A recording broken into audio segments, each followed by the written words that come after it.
All right. Hey, Kyle, it's great to see you, man. First off, congratulations on this season. I know it meant the world to you. Yeah, it was awesome. Even with kind of how this year's gone for everybody, um, there's a lot of people that not only did they not get to, accomplish their dreams, but they're struggling just to kind of redo everyday life, so to speak, and seeing your family, going to a movie, like some of these things have just been totally thrown out the window. And to have the opportunity to pitch for the Boston Red Sox and kind of fulfill a lifelong accomplishment of mine it was awesome. So I definitely saw the good in 2020 when I think a lot of people are struggling to. So I'm thankful for that. Yeah, you and I actually talked before all of this and before the alternate site, before the season. We had no idea what was going to happen.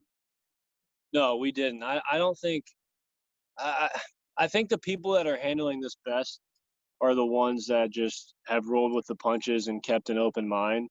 because I think every week, if not every day, has kind of brought on its own challenges depending on where you're at in the United States or in the world. So, um, yeah, it's been interesting. I'm thankful that we got a baseball season in. The MLB playoffs are awesome to watch, and it's baseball is still going strong. And now that football is getting kicked off, they're kind of dealing with their own issues. It's just been a really interesting sports climate. NBA's done a great job. NHL got it done. So just it's been cool to see how all the leagues have adapted, and being a part of what MLB put together was very special. And I'm really glad that we got a season in. Yeah, I will say on the downside of having no season, obviously no game, no minor league games, but I was able to watch the big leagues every night, and I enjoyed that. So When got to was the see how last you time guys play. you did that? What's that? I said, when was the last time you were able to do that? Probably 1996. It's been a while. Yeah, been a Usually you while. just look at the highlights in the box score, you might catch an extra inning game or something. Yeah, West Coast would be the best thing when the Yeah. Red Sox were playing, you're driving home. Now, was it weird? A bunch of you guys debuted this year with no fans. I wouldn't think it's easier. I know that I heard some people say, "Wow, they're not playing in front of anyone," but it's still the big leagues, so you're still going to be jittery. Yeah, I thought going into it that it was gonna help not having fans, Sure. and I'm not gonna sit here and say that it would have been nice, to pitch in Yankee Stadium with however many thousand cursing at you. Yeah, Mhm. I don't think anybody really enjoys that, but I definitely think it would have been a lot. It's so much better with fans. I Yeah. know that they add, you know, an extra factor of stress maybe for a little bit while you're out there, but it's so much more enjoyable. And to not get to experience Fenway with people there was a little bit heartbreaking. Even if, like the NFL's doing, even if it could have only been 5 or 10,000, I know that is totally up to the leaders of each individual state. But it would have just been awesome to have somebody there, especially your family and friends. Like, that the whole COVID thing basically shut down your interactions with them. Um, but yeah, so I think it would have been a lot better, to debut with fans. Although the initial nervousness might have been less without them there. I think overall, just how can you not want a packed Fenway, on a Yeah. Friday night against the Yankees? Like it's just not the same. Yeah. I couldn't get used to it. I tried the crowd. I thought they did a good job production wise. It's just weird, isn't it? Yeah, no, they did do a good job, production wise, and you know some of the some of the on field stuff's easier. Communicating the Sure. games. I don't I felt like we had a lot of long games this year, but I'd be interested to see if the games did go any faster as a whole, across the league.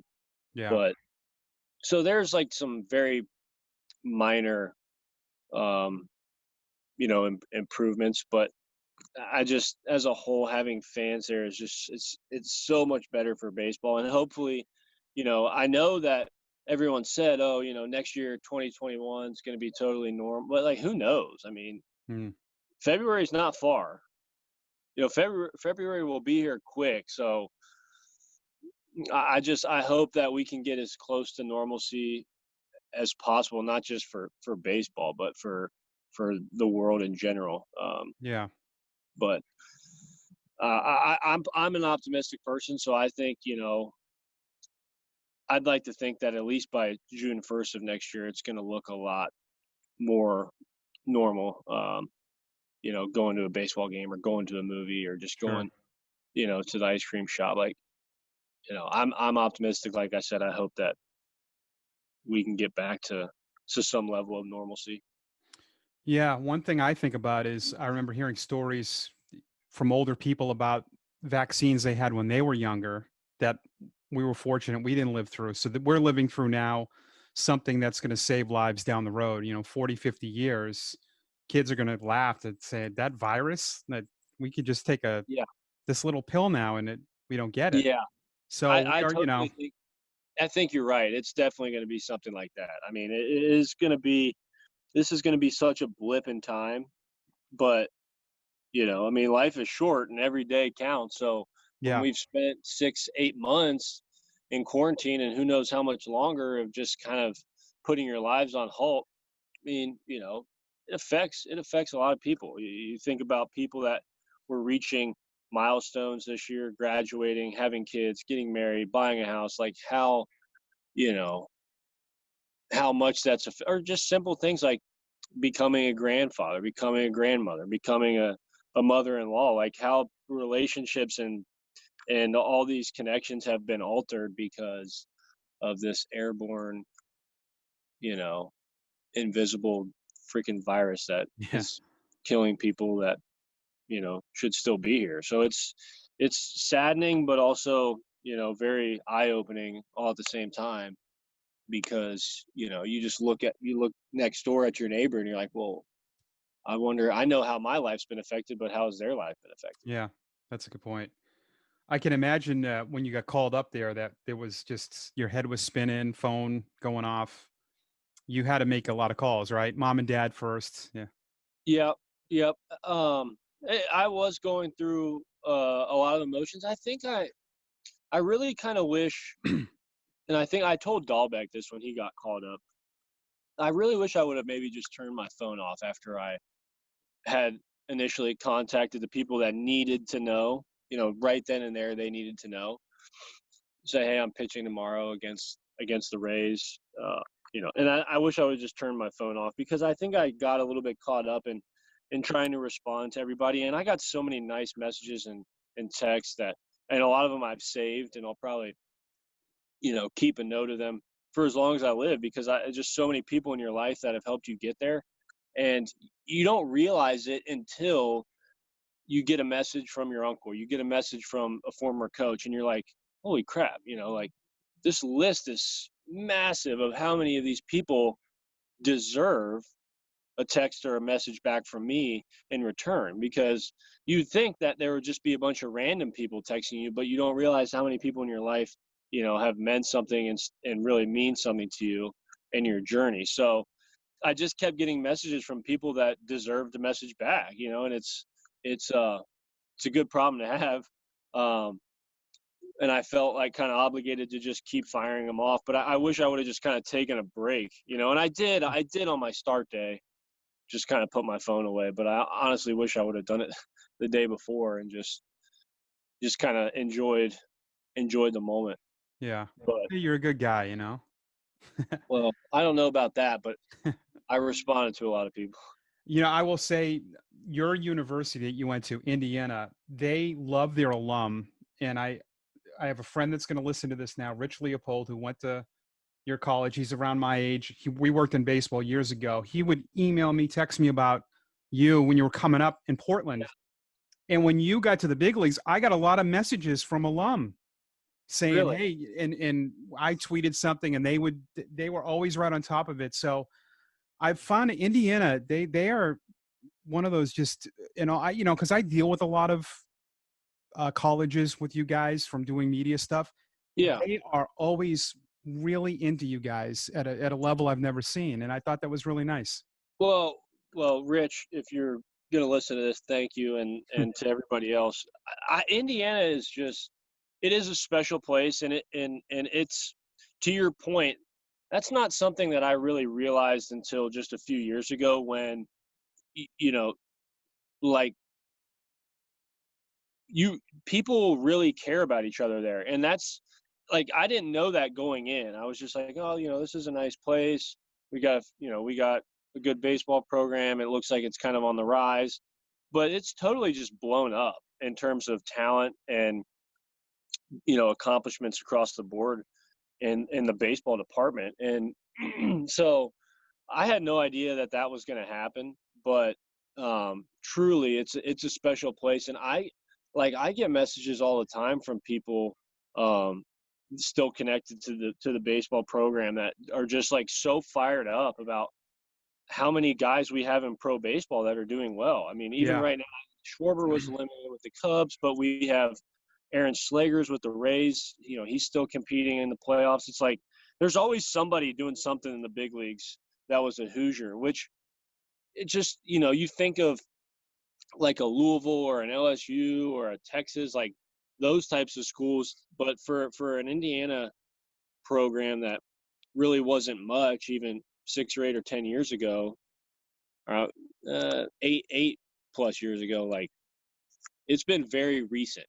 And I think the alums are starting to realize that, and they appreciate it, and they're yeah. really excited about it. And it's something where, like, I still get emails from their head coach right now updating us on who's playing well, who's hurt, who's doing well in school. Like, it's so well done over there.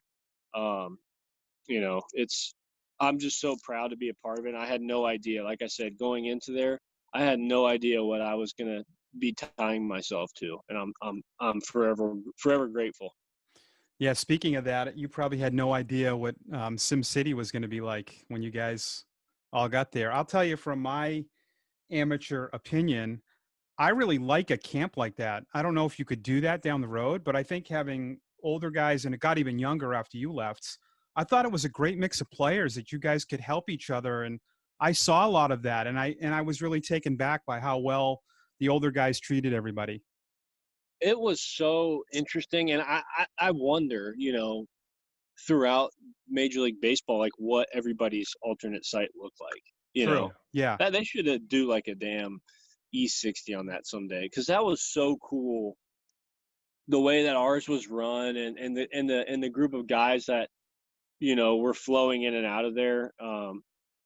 It was really interesting, and we were lucky to have, some veteran guys, some guys that had a lot of experience in the big leagues. Luke Roy and Jet Yeah. Bandy, and then you have guys like Pavetta and Arroyo, and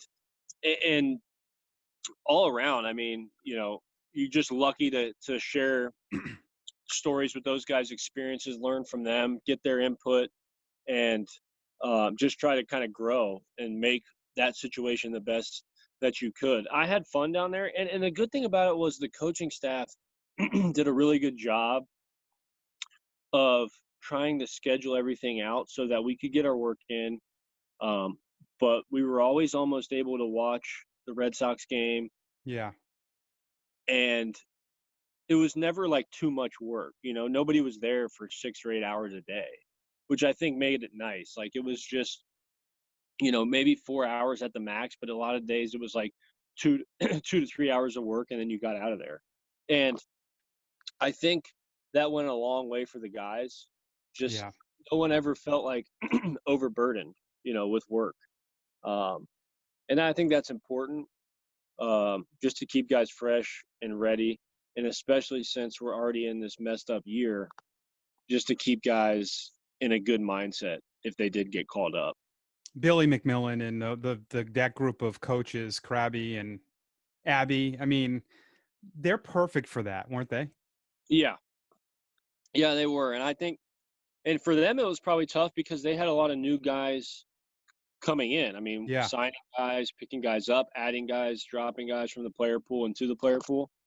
So it was tough on them, because you may work with a few guys one day, and then the next day you have a whole new batch of guys that you don't know, you've never met, you've never seen them pitch or hit or catch. So they really did a good job of just kind of taking it as it came and being professionals every day. And I think that's what made the alternate site this year, you know, just a special place to work every day, even though that you weren't getting to play baseball, so to speak. Yeah.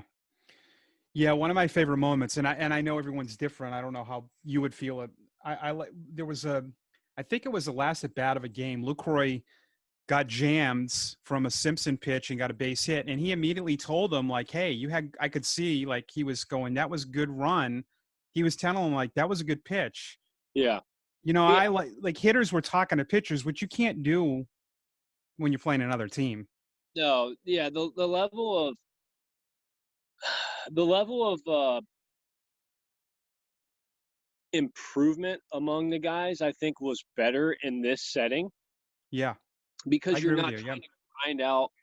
You're not trying to grind out a baseball game every day hmm. and win a game every day. You're trying. You just show up and you're trying to get better.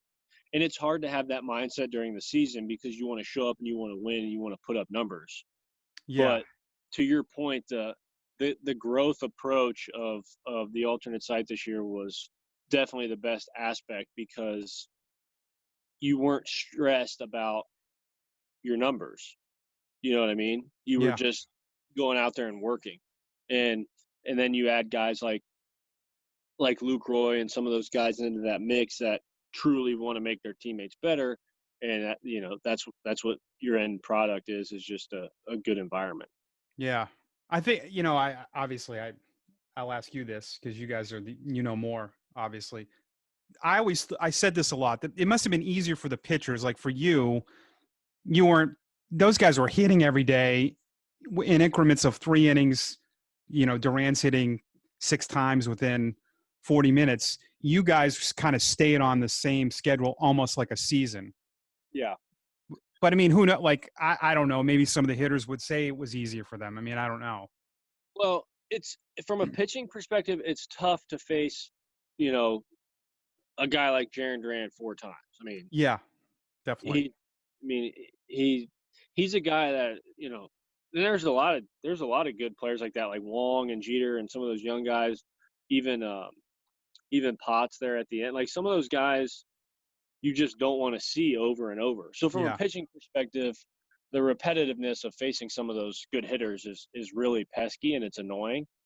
I will say, like, there's the alternate site strike zone is a lot different than the major league strike zone. So from that perspective, it was easier because you know we would get more calls as pitchers. I think just Krabby was generally more friendly to us. yeah, So from that perspective, it was a lot easier because you could probably miss an inch or two off the plate and you might get the call.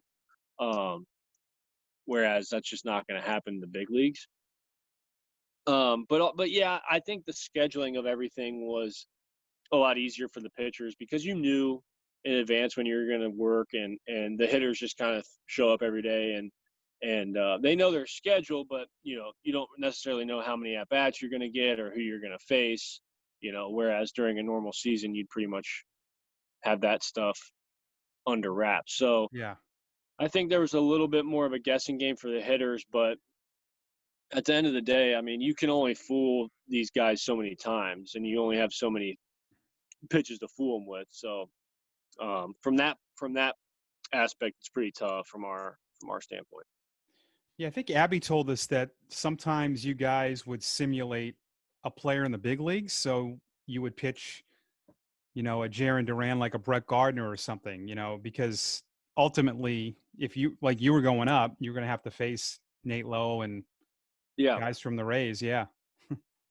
yeah. There's definitely that sense. Like, I mean, when you're in the alternate site, you want to compete like you're in the big leagues, and for a lot of guys, visual whatever you want to call it, visualizing or pretending that you're facing a certain guy. That's a good way to prepare because you never know when you could be facing him, Yeah. few short days after. So I think a lot of guys do that in their bullpen work as well.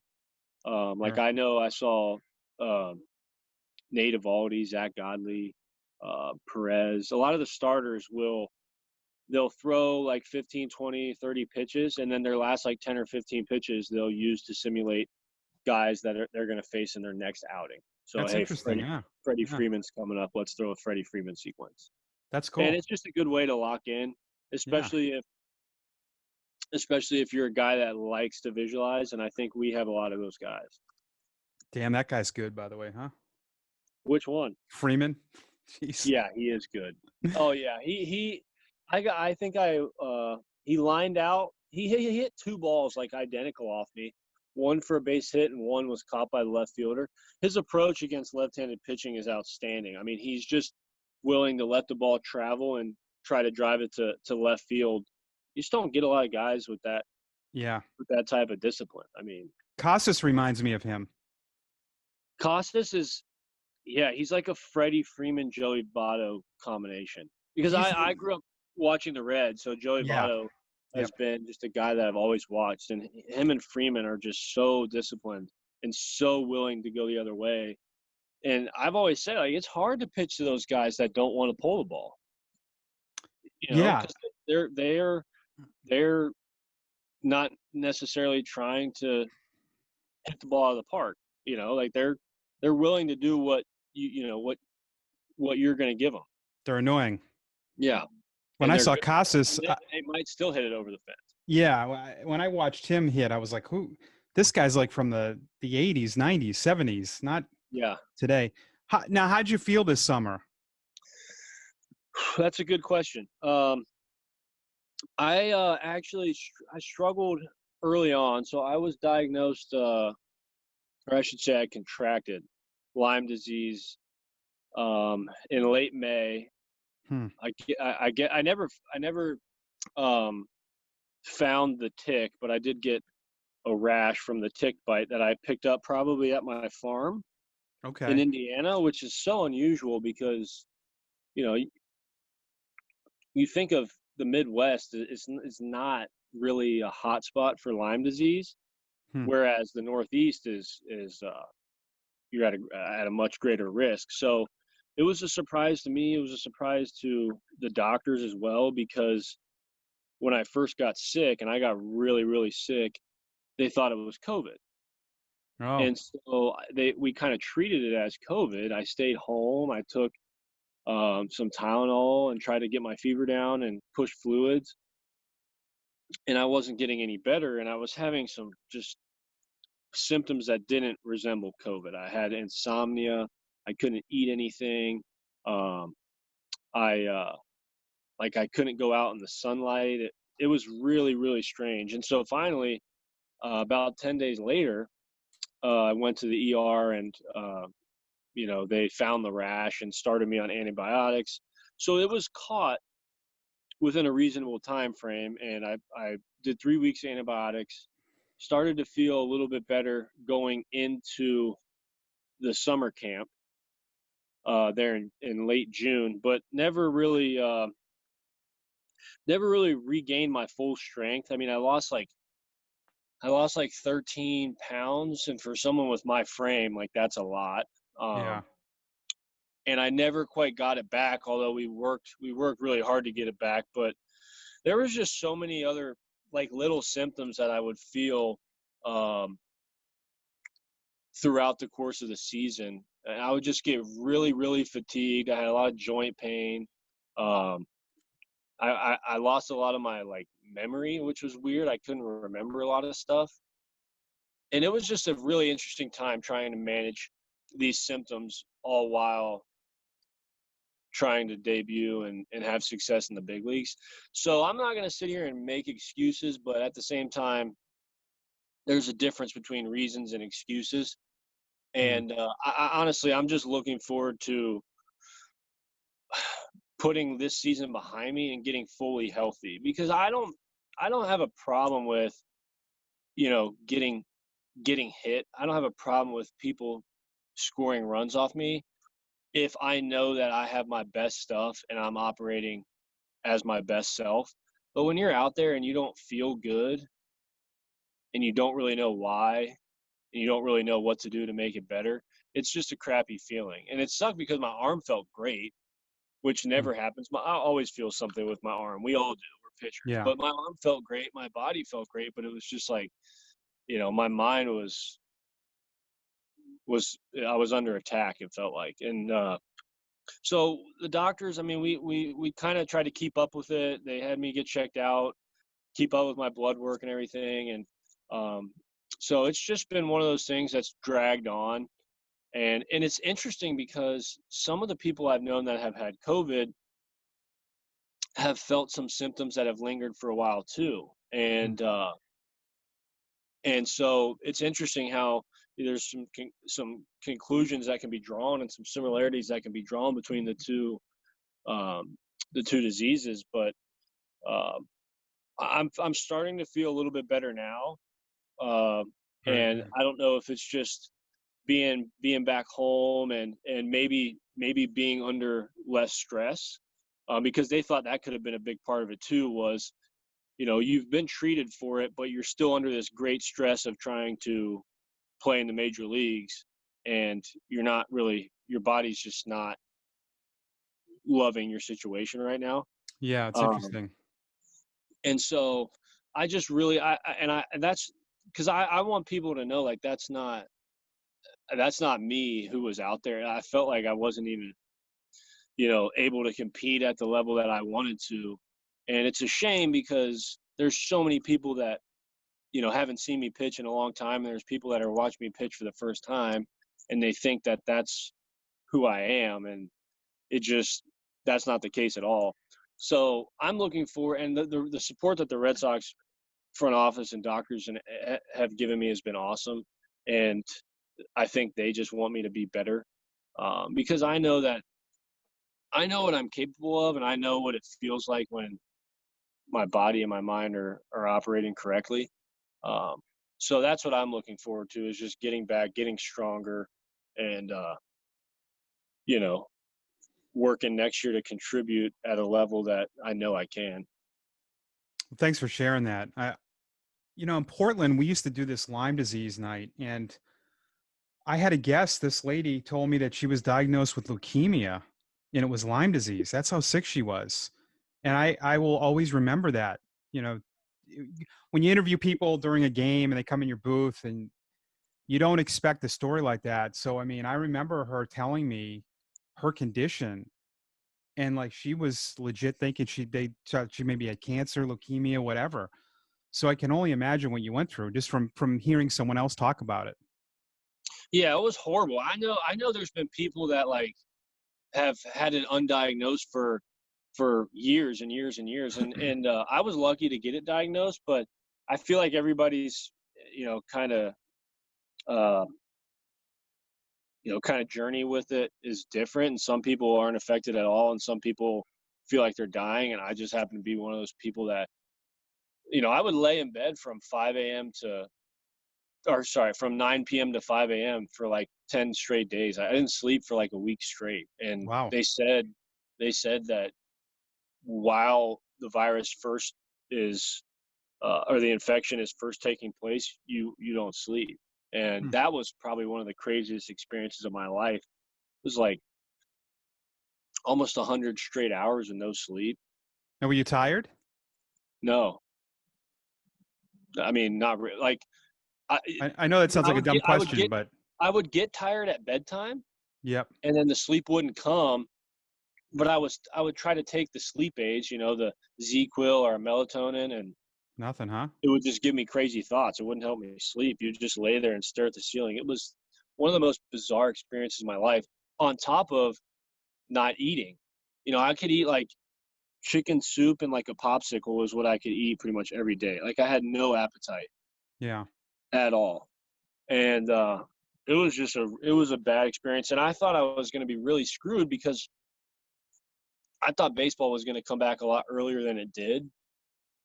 So the fact that it came back when it did was at least bought me some time. to like try to make it back. And what am I supposed to do? You know, I had so much momentum coming out of last year and then coming into the season, and I felt good in the spring. I was right where I needed to be. I wanted so bad to make it to the big leagues that it's like, you know, under a normal season, I might have backed off a little bit because I would have been like, hey, I don't feel, you know, how I should feel. But with the situation that we were in, and I know we needed pitching, and I was pitching well enough in Pawtucket, I could have told you that I was, even though it looked good probably from the exterior, I could have told you that Yeah. it still wasn't right, and I didn't feel right. But I was just trying my best to help the team, and I thought maybe I could skate by and still perform at a high level. And I got up there and learned pretty quickly that there's only one level up there, and it's world class, and it needs to be had at all times. And you know, I didn't have it, and that was frustrating in itself. It's like you were sick, and you know you're not right, and but you're trying to help the team. It was just a vicious cycle of you know, frustration and uh and just uneasiness at all times. But I feel like I'm finally starting to get a little bit better. um That's great. so I yeah, don't I mean, blame it you is for, what it is. yeah, I don't blame you for pushing through it though. I think I you don't think know anyone can. the window, right? You don't know in this game, Yeah.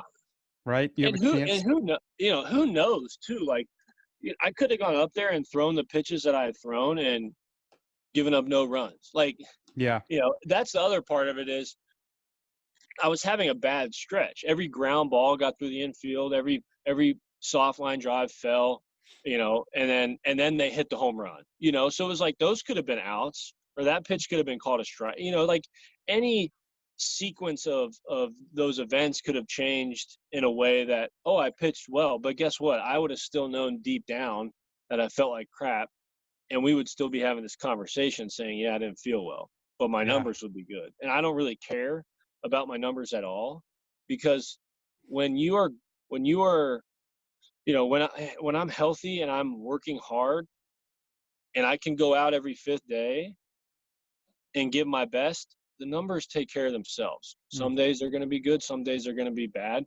But when I throw a game against Tampa Bay and then I don't feel strong enough to work out for the next 2 days, and I don't want to run and do my running, and I'm not eating right, and then it's like, I know going out on the mound that next fifth day, this isn't right. You know, Yeah. this is not who I am. And so I just really hope that I'm going to do everything in my power to get healthy, to put this behind me, and just be that person every fifth day that I've been, because I know what I was doing the last couple of years coming up through the minor leagues would have totally sufficed at the big league level if I'd Yeah. have just done that, let alone, maybe even improved a little bit. Um, so that's what the frustrating part is just not being yourself, and trying to perform at that level. Yeah. You know, when you were talking about a thing here, a thing there, it was that Toronto game. I remember watching it going, damn, almost there was Right, just one little thing there, one little thing there, bad right. call by the ump. Yeah, it's Yeah, like that's interesting you bring that up too, because I actually felt like I was really starting to work well in the Philly game and the yeah, Toronto game, and then I hit my pitch count, which was, it was a little bit lower than I would have liked it to be. But I think looking back, they only wanted me to get through the lineup twice, which, okay, that was their strategy. But like, I felt like I was actually starting to click and get multiple outs in a row in those games and settling in a little bit, and then bam, a a a, a bunt for a hit and a walk, and I'm out. And it's just like, so that game could have easily been 5 innings and 3 runs, five yeah, innings and, yeah, and four. It could have been whatever. But like I said, that's why I don't worry about the numbers, because if you let the numbers dictate you as a player, you're in trouble.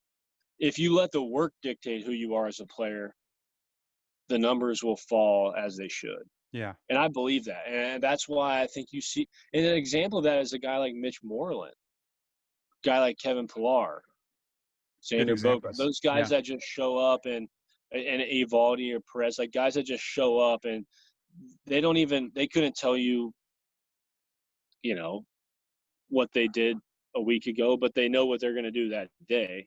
Yep. And they know what they're going to do when, the umpire says play ball. Like those guys have it figured out to the point that they put the work first and the results second. And I think that's who I am too, but you know, takes a while for that to set in and that work ethic to start to pay off a little bit. Yeah, I think Martin Perez was a great pickup. Do you sometimes look at how he pitches? Because you guys seem a little similar to me, the way you kind of work Yeah, I guys. mean or at least he had a really good fastball a lot of the time this year. He would bump it up to 94, 95 miles an hour Yeah, with some serious movement too. But the use of the changeup and the cutter and the breaking ball, the usage is very similar. And he helped me a lot. I bet. I mean, he was talking to me quite a bit and answering my questions, and I mean, just add him to the list of great teammates on the Boston Red Sox. I mean, it's we had an incredible clubhouse, even though the you know we didn't produce as we would like to. The clubhouse just never faltered, and I can't even say clubhouse because we didn't go in the clubhouse. The But sweets. yeah, but that group of guys, I mean, as good as a group as you can ask for. I'm glad that you mentioned that because I've been on teams where everyone would ask me during a struggling year, what's the environment like? I'm like, it's fantastic. Like Yeah, sometimes you just don't have all the horses to win, but the guys are great. And you could tell. I think that's an overly used thing that, oh, if a team's losing, that you guys aren't getting along. I've never yeah, ever bought that. no, and you know, I I uh I've been lucky to not have been a part of a team that had any quit in them or folded or had bad blood because people were doing bad. Like everyone was just positive and cheered each other on. And if you watch the games, you could see it to the very end. To the very end. I Yes. mean, guys like Pawecki and Dahlbeck and those guys that they just bring it every day, and it's not just the baseball part of it, but it's just showing up and being a good person every single day. Yeah. Um, so, and I think that's what makes the future so bright is because it's not your baseball makeup, and I think you could ask any great team at the collegiate level or the semi-professional or the professional level. Great teams are full of great people, and I think Yeah. that's where we're at. Yeah. One final thing before you brought up Dahlbeck twice. I thought during the alternate site, he wasn't trying to hit home runs. He was trying to almost simulate at bats like he was going to be in the big leagues.